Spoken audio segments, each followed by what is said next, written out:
World War II, Americans, military Americans were using a secret code, I think by using the Native Americans language. What was that? I don't know the exact tribe, but they found the American military in the Pacific Theater of Operations found that they used one of the codes, one of the languages of the Native Americans as a code, and it was so successful that even to the present day the Japanese were unable to detect it, and they were able to use the information easily. It didn't have to be decoded. The guys that were sending the message were Native Americans, and the guys that were receiving the message were Native Americans. So it was a very easy way, and it was a totally beautifully disguised code. And it wasn't a code, it was a native language they were using.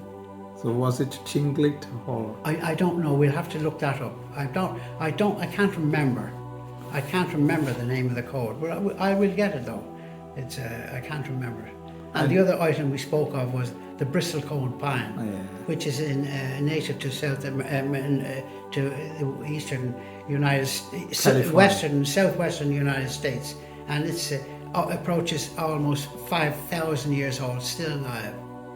Precisely 4,850. There you go. And the other thing of that was of mutual interest to us was the sequoia tree, which is the largest pine tree in the United States, and his name was Sequoia, and he was made famous because he was the first person to put on paper a Native American language, another language. There was dozens and dozens of languages, Native American languages, all different, not interchangeable. So they used only for military purposes, or? No, I don't know about that, but they were using the one we spoke of first for military purposes. And those guys they had a special designation. They were called the Whisperers.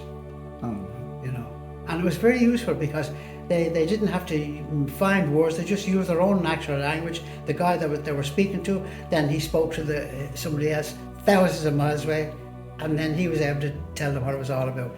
They never broke the code. Japanese never broke the code. Interesting. Very interesting.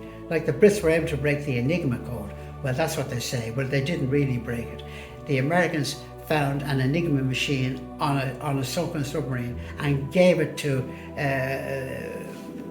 the Brits. So they take the claim. They didn't really break it. They were given a code machine. It was called an Enigma machine. Full of useless information. Thank you.